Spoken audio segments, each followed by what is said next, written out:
Christmas and welcome to All About English. Greetings, everybody. It's Dennis Wilborn here, and I'm delighted to introduce to you my brand new segment, Read All About It. In this series, we'll delve into Charles Dickens' world and his classic work, A Christmas Carol. We will break the story down into 26 pieces so that we can fully study its ideas and lessons. So join me every day until Christmas as we go with Ebenezer Scrooge to discover the true meaning of Christmas.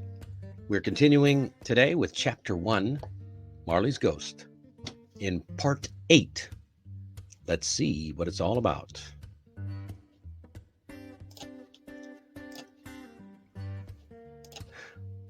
And as always, we're going to jump right in with vocabulary. All right. The first word is gravy. A strange word to be in vocabulary, but not everyone knows what gravy is. It is a brown sauce made by adding flour to the juices that come out of meat while it is cooking. Not just the juices, the most important part is the fat.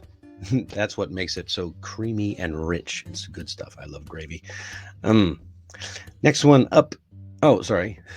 Yeah, here's the sample sentence. Another person who loves gravy. If I could, I would put gravy on every dish I eat. Yeah, there's nothing better than a nice bit of gravy. Put it on top of mashed potatoes or just regular potatoes. Put it on top of meat, French fries. Yeah, just about anything. Gravy is really just delicious if it's made right. All right, next one up. Incessant. Incessant, an adjective. Unpleasant and not ending. Yeah, do you ever have that kind of, usually it goes with noises, like in the sample sentence. The neighbors complained about the incessant loud noises coming from her apartment. Oh, yes, all the time with the loud noises coming from your apartment. Stop it already. Next up is susceptible. Susceptible. Another adjective. This one means likely to be influenced or damaged by something. He is susceptible to the influence of the other committee members.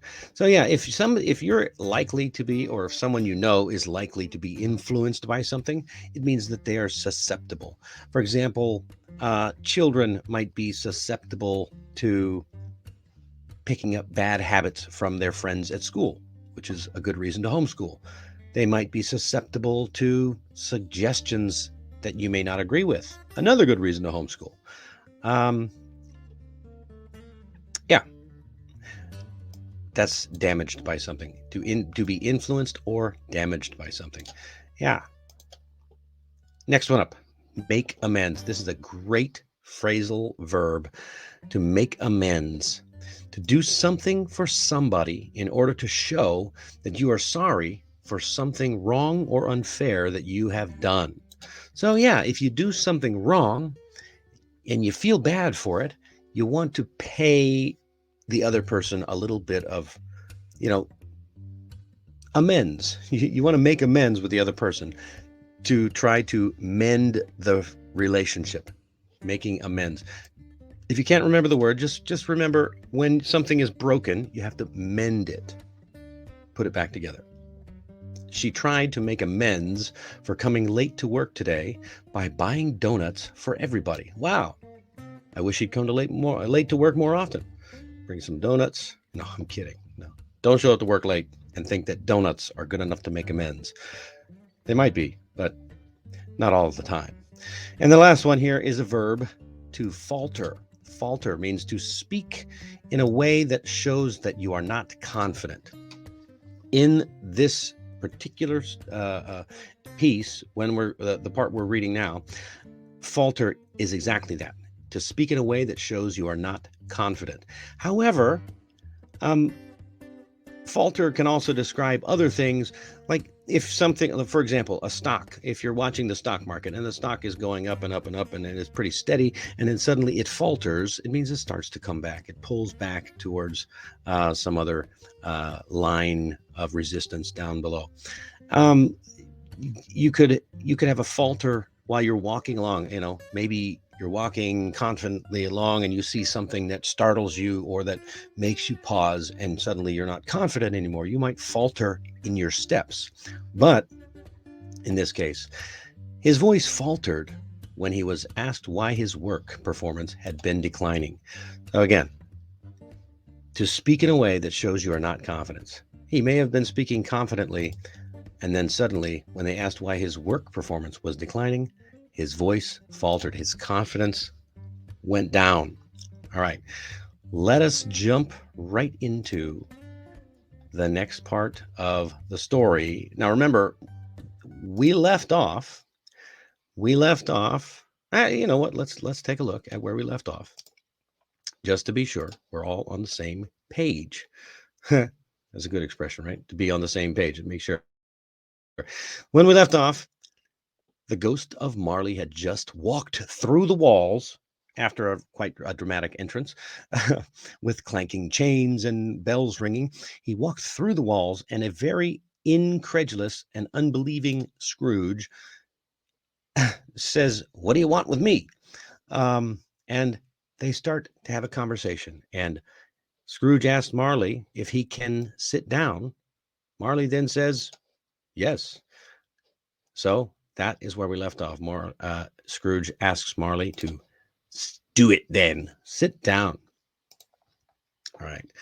Jumping right in. A Christmas Carol, Chapter 1, Marley's Ghost.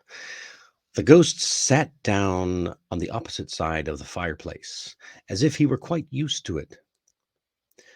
"You don't believe in me." "I don't." "What evidence would you have of my reality beyond that of your senses?" "I don't know." "Why do you doubt your senses?" "Because a little thing affects them. A slight disorder of the stomach makes them cheats. You may be an undigested bit of beef, or a blot of mustard, a crumb of cheese, a fragment of an underdone potato. There's more gravy than there's more of gravy than of grave about you, whatever you are." Scrooge was not much in the habit of cracking jokes. The truth is that he tried to be smart as a means of distracting his own attention and keeping down his horror. But how much greater was his horror when the phantom, taking off the bandage round its head as if it were too warm to wear indoors, its lower jaw dropped down upon its breast. "Mercy! Dreadful apparition, why do you trouble me? Why do spirits walk the earth, and why do they come to me?" "It is required of every man that the spirit within him should walk abroad among his fellow men, and travel far and wide. I cannot tell you all I want to. Only a little is permitted to me. I cannot rest. I cannot stay anywhere. In life, my spirit never roved beyond the narrow limits of our money-changing hole, and long journeys lie before me." 7 years dead, and traveling all the time? You travel fast, on the wings of the wind. You might have got over a great quantity of ground in 7 years. Oh, blind man, not to know that ages of incessant labor by immortal creatures for this earth must pass into eternity before the good of which it is susceptible is all developed. Not to know that no space of regret can make amends for one life's opportunities misused. Yet I was like this man. But you were always a good man of business, Jacob," faltered Scrooge. "Business!" cried the ghost, wringing his hands again. "Mankind was my business. The common welfare was my business. Charity, mercy, benevolence were all my business.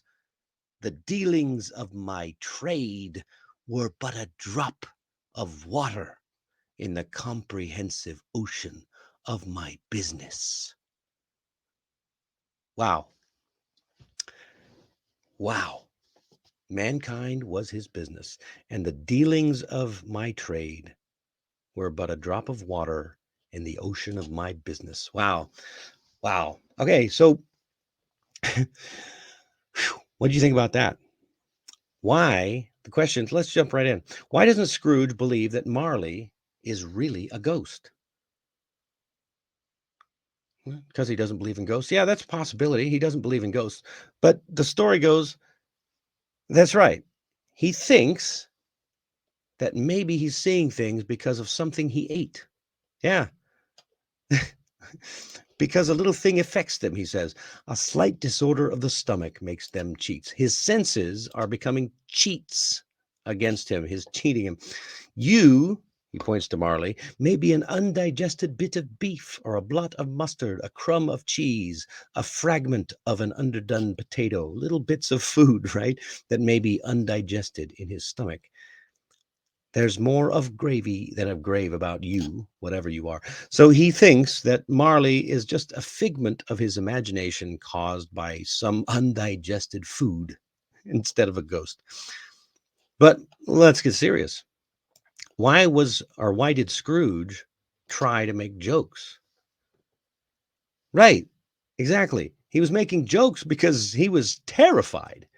I mean, wouldn't you be if suddenly a ghost starts in and starts talking to you? I'd be a little worried too. That's what people do sometimes when they get put in stressful situations. They make jokes, even if it's not part of their nature. And then what did the ghost do that terrified Scrooge? Not just terrified. He was already terrified, I think. But what did he do that really set Scrooge off and terrified him the most?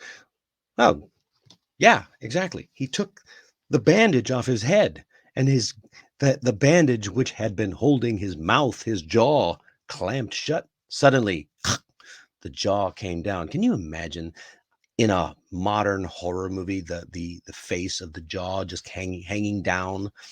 Ugh, really, really spooky. Just let that vision go in your mind. Don't let the children see it.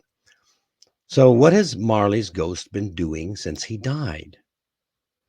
This one might be a little bit harder to guess or to understand because the language here is very poetic, but you can kind of grasp as he's talking. Now, he says, it is required of every man that the spirit within him should walk abroad among his fellow men and travel far and wide. It is required of every man that the spirit within him should walk abroad. Now, he says that everybody, you have to walk among your fellow men, your fellow people. When they say men back in the literature like this, they're not talking about males, they're talking about humans. Yeah, you're supposed to travel far and wide and be among your fellow men. But he says, in life, my spirit never roamed beyond the narrow limits of our money changing hole. So he's telling you that his spirit was in him even before he became a ghost. So the ghost is not the spirit, it's the spirit in him. And he and his spirit never left the money hole. So that's why he can't rest. He's been traveling for 7 years around the world because he didn't do it while he was alive.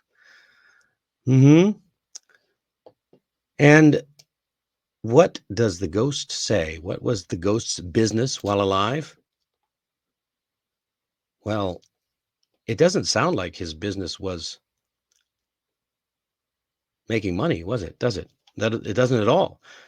Scrooge says you're a good man of business, and the ghost seems rather upset. He says, "Business?" See the exclamation point there? Mankind was my business. The common welfare was my business. Charity, mercy, benevolence were all my business. So when he says the dealings of my trade, That is his work, his job. So when you're talking about your work, you might use my trade, especially back in those days. The dealings of my trade were but a drop of water in the comprehensive ocean. A drop of water, meaning very, very little, of very little importance compared to the ocean that was his real business.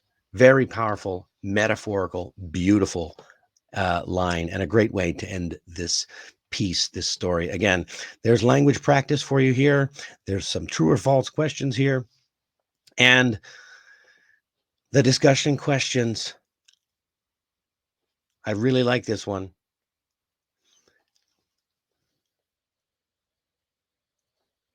What do you think? That's a little too simple. Let's talk about this one. Do you think that Scrooge will change in any way after talking to the ghost? Why or why not? I know it's a yes or no question, and I hate yes or no questions, but you do have the caveat why or why not. So let me know. I would love to know down in the comments down below. Tell me all about it. All right. And that is all the time that I have for today. This was a long one. And as you can hear, my voice is going a little scratchy. So God bless you. Have a Merry Christmas, and we'll see you tomorrow. Thanks for joining me on this reading of A Christmas Carol by Charles Dickens. And if you want to continue the story, just click on the box right over there. I am always grateful for your support, so please remember to like and subscribe for more from All About English. Merry Christmas.